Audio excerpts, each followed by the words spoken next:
જય શ્રી કૃષ્ણ. સર્વ વૈષ્ણવોને મારા ભગવત સ્મરણ. શ્રી વલ્લભાધીશ કી જય. વૈષ્ણવો પુષ્ટિ સત્સંગ ચેનલ દ્વારા રોજે રોજ સાથે મળી અને સત્સંગ કરીએ છીએ. તો અવશ્ય વિનંતી કરું સર્વ વૈષ્ણવોને કે પુષ્ટિ સત્સંગ ચેનલ છે એમને અવશ્ય સબસ્ક્રાઇબ કરી લો, જેથી કરી અને તમને રોજે રોજ છે નવા નવા સત્સંગ છે એ પ્રાપ્ત થતા રહેશે. અને હા, સત્સંગની અંદર આનંદ આવે તો અવશ્ય લાઈક, કમેન્ટ અને શેર કરવાનું ભૂલશો નહીં, જેથી દરેક વૈષ્ણવોને છે વૈષ્ણવો આ સત્સંગનો લાભ મળી રહે. આજે સત્સંગની અંદર વૈષ્ણવો આપણે જાણશું કે જો દરેક માણસ છે ને એને પોતાની એક ફિલોસોફી હોય, અને ભારતના લોક સમાજ માટે એમ કહેવાય છે કે ચોર જેવા અપરાધીને પણ એની એક ફિલોસોફી હોય છે. તો આ ફિલોસોફી એટલે શું? તમને થશે વૈષ્ણવો કે આ શું વળી? તો અત્યારે આપણે વૈષ્ણવો આ સત્સંગ દ્વારા આ વાત જાણીને પુષ્ટિ માર્ગનો તત્વ વિચાર કરવાના છીએ. તો ધીમે ધીમે રોજે રોજ છે એક એક વિડીયો દ્વારા આગળ વધશું કે જેમાં પુષ્ટિ માર્ગનો આપણે તત્વ વિચાર છે એ જાણવા મળશે. તો આજે જોઈએ કે ફિલોસોફી એટલે શું. તો ફિલોસોફી છે એ તો ગ્રીક ભાષામાંથી ઉતરી આવેલ અંગ્રેજી શબ્દ છે. તે બે શબ્દોનો બનેલો છે, એક તો ફિલો અને લોગસ. તો ફિલો એટલે ડાપણ અને લોગસ એટલે જ્ઞાન. આમ ફિલોસોફી એટલે જ્ઞાન દ્વારા મળતું ડહાપણ. તો ફિલોસોફી શબ્દનો અંગ્રેજીમાં બીજો અર્થ છે કે જ્ઞાન માટેનો પ્રેમ. અને ફિલોસોફીની વ્યાખ્યા આપતા પશ્ચિમના વિદ્વાનોએ તેને બુદ્ધિ વડે કરવામાં આવતી સત્ય માટેની શોધ એમ કહ્યું છે.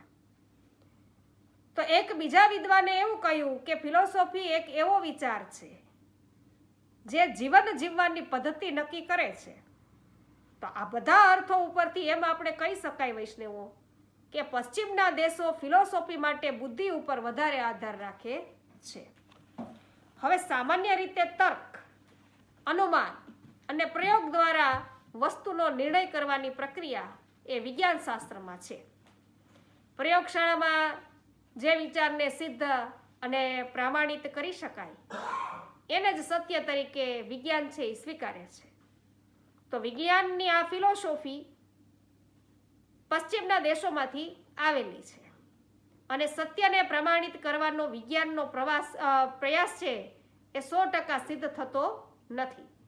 કારણ કે જે સિદ્ધાંત આજે કોઈ એક વૈજ્ઞાનિકે સિદ્ધ કરી બતાવી ગયો એ સિદ્ધાંત પણ છે આવતીકાલે ખોટોય ઠરે છે, અને તેનું સ્થાન છે નવો સિદ્ધાંત લે છે.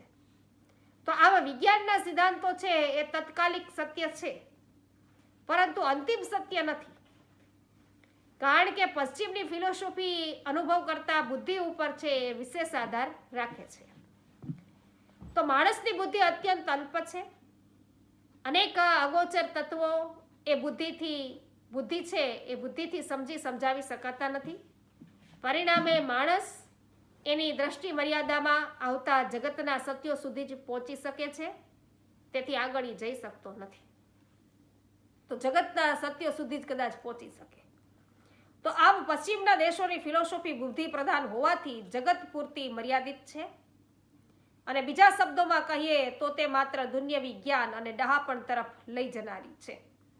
તો તેના પરિણામ સ્વરૂપે પશ્ચિમનું જગત જે જીવન જીવે છે તે ભૌતિક અથવા તો ભોગવાદી જીવન છે, અને તે જીવનમાં વધુમાં વધુ માણસ બનવાનો વિચાર છે, માણસને માનવ બનાવવાનો એમાં વિચાર છે. તે ફિલોસોફી માણસનો આધિ દૈવિક વિકાસ કરી અને નરને નારાયણ બનાવવામાં ઉપયોગી બની શકતી નથી. એ માણસને માણસ બનાવી કદાચ શકે, પણ નરને નારાયણ બનાવવાનો પ્રયાસ ન કરી શકે. તો આ તેની મોટામાં મોટી મર્યાદા છે. અને આ ફિલોસોફીના કારણે આજે આખું પશ્ચિમ જગત છે એ ભોગવાદમાં ડૂબી ગયું છે, અને માણસ સ્વાર્થી બન્યો છે, અને તેના સ્વાર્થે તેને હિંસક અને ક્રૂર પણ બનાવ્યો છે. તો પશ્ચિમના આ જે દેશો છે એ જેને ફિલોસોફી કહે છે તેને પૂર્વના દેશો છે એ કયા નામે ઓળખે છે? પશ્ચિમના એવી રીતે ઓળખે છે, તો પૂર્વના કેવી રીતે વિચારે છે? એ નામ પાછળ શું વિચાર રહેલો છે એ પણ જોઈએ. તો ભારતીય ભાષાઓમાં ફિલોસોફીનું નામકરણ છે એ ફિલસૂફી થયું છે. તો ફિલસૂફી થયું છે અને ફિલોસોફરને ફિલસૂફ કહેવામાં આવે છે. પરંતુ તે મૂળ આપણી ભાષાનો શબ્દ નથી. આપણી ભાષામાં ફિલોસોફી માટે તો વૈષ્ણવ તત્વજ્ઞાન શબ્દ છે ને એ વપરાયો છે અને તત્વજ્ઞાન આપનારને તત્વજ્ઞાની કહેવામાં આવે છે. તો આ શબ્દ બે શબ્દોનો બનેલો છે, તત્વ અને જ્ઞાન. તત્વ શબ્દ છે એ તત્ ઉપરથી બન્યો છે અને તત્ એટલે તે. જે વ્યક્તિ કે વસ્તુ આપણાથી ઘણી દૂર હોય, ક્યારેક આપણે તેને નજરો નજર જોઈ પણ ન શકતા હોઈએ, તેના માટે તત્વ સર્વનામ વપરાય છે. તો આપણે કહીએ છીએ કે તે ઘણે દૂર છે. આપણી બુદ્ધિ અને નજરથી એક જ બાબત એવી છે કે જે ઘણી ઘણી દૂર છે. તે આપણી બુદ્ધિ અને દ્રષ્ટિમાં પહોંચમાં બુદ્ધિ અને આપણી દ્રષ્ટિના પહોંચમાં નથી. છતાં આપણે હૃદયથી વારંવાર તેની પ્રતીતિ કરી શકીએ છીએ. તે આપણા અનુભવમાં આવે છે. તે છે એક પરમ સત્ય. તેને તત્વજ્ઞાનીઓ છે પરમ તત્વ અથવા પરમ ચેતના કહે છે. તો તેને પરમ આનંદ પણ કહેવામાં આવે છે. આ પરમ સત્ય તે છે. માટે તત્ શબ્દને ત્વ પ્રત્યય છે એ લાગવાથી તત્વ શબ્દ છે એ બન્યો છે. તો સાદી સીધી ભાષામાં કહીએ તો તત્વ એટલે પરમાત્મા, પરમેશ્વર. આવા પરમ તત્વ પરમાત્માનું જ્ઞાન તે તત્વજ્ઞાન. અને જ્ઞાન શબ્દ જ્ઞા ધાતુ છે એના ઉપરથી બન્યો છે. જ્ઞા ધાતુ અર્થ છે જાણવું. જ્ઞા ધાતુનો અર્થ જાણવું. તો જેને મન, બુદ્ધિ અને હૃદયથી સંપૂર્ણ રીતે સર્વાંગ રૂપે જાણી શકાય તેને જ્ઞાન કહેવામાં આવે છે. આ જ્ઞાન માત્ર ભૌતિક પદાર્થોનું હોતું નથી. તે અલૌકિક અપાર્થિવ તત્વોનું પણ હોય છે. તો આ જ્ઞાનને પણ આપણે ત્યાં બીજો શબ્દ છે જ્ઞાનના માટે, બીજો શબ્દ પણ વપરાય છે. એક તો પરાવિદ્યા અથવા તો બ્રહ્મ વિદ્યા. તો આપણે નથી ઘણા એમ કહેતા કે આને બ્રહ્મ જ્ઞાન થઈ ગયું. જો એવી રીતે વૈષ્ણવ. તો વિદ્યા શબ્દ છે વિદ ધાતુ પરથી બનેલો છે અને વિદ એટલે સચોટ રીતે જાણવું અને પરા એટલે પરમ તત્વ.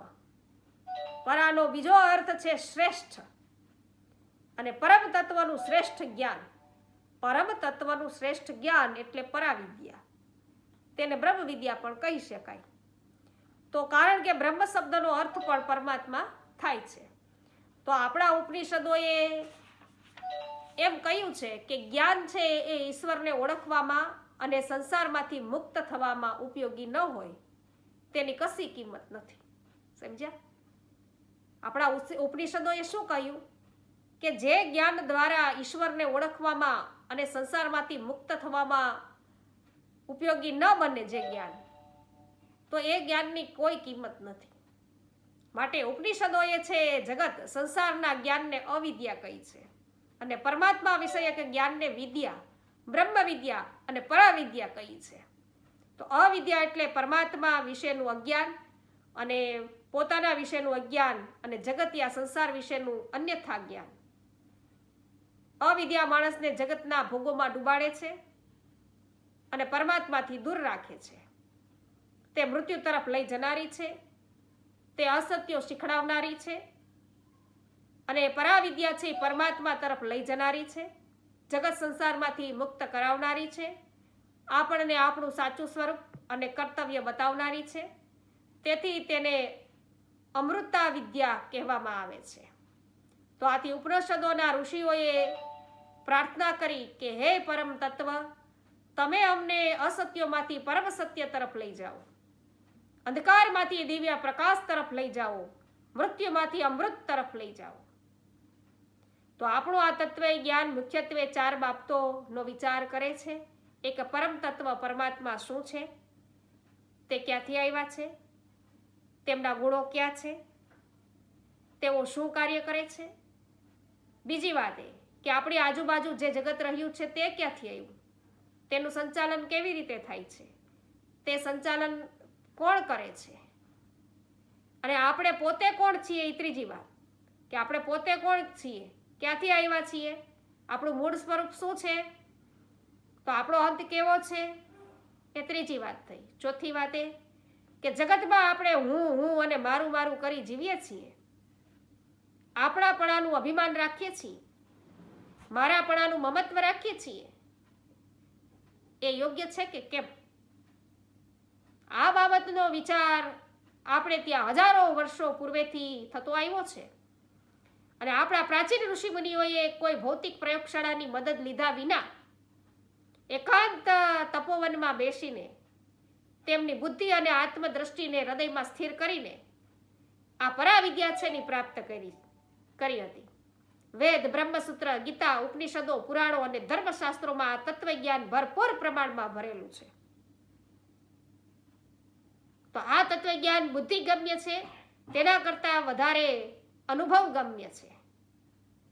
તો તે જેટલો બુદ્ધિનો વિષય છે એટલો હૃદયનો વિષય પણ છે.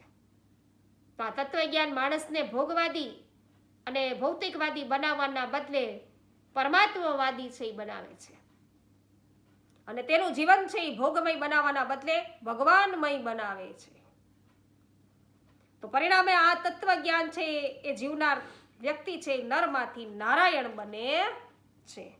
વૈષ્ણવો, હજુ પણ આપણે ધીમે ધીમે આગળ વધીશું કે આપણા ભારત વર્ષમાં આપણે હિન્દુ ધર્મી કહેવાઈએ છીએ, તો હિન્દુ ધર્મની દ્રષ્ટિએ તત્વજ્ઞાનનું સ્વરૂપ છે એ કેવું હોય એ પણ જોઈશું. ધીમે ધીમે ધીમે આગળ વધતા પુષ્ટિ માર્ગ છે એ તમને બધાને શા માટે ઉત્તમ છે એ બધું સમજાવવા લાગશે વૈષ્ણવ. તો અવશ્ય આપણી સાથે જોડાયેલા રહ્યો.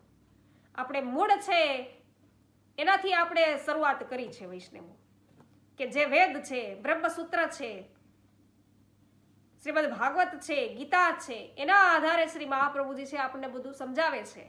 તો એના બધાથી કોણ શું કહેવા માગે છે એ વસ્તુથી આપણે આગળ ધીમે ધીમે વધીએ છીએ. તો અવશ્ય પુષ્ટિ સત્સંગ ચેનલને વૈષ્ણવો સબસ્ક્રાઇબ કરી લેજો, જેથી ધીમે ધીમે છે સમજ પડશે.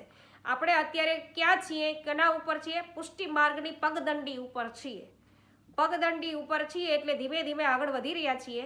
તો અવશ્ય વૈષ્ણવો પુષ્ટિ સત્સંગ ચેનલને સબસ્ક્રાઇબ કરી લેજો. આજે છે તમને માહિતી મેળવી વિડીયો દ્વારા અને આનંદ આવ્યો હોય અને માહિતગાર છે એ થયા હોય કોઈ નવી વસ્તુથી, તો અવશ્ય લાઈક, કમેન્ટ અને શેર કરી દેજો. સર્વ વૈષ્ણવોને જય શ્રી કૃષ્ણ. શ્રી વલ્લભાધીશ કી જય.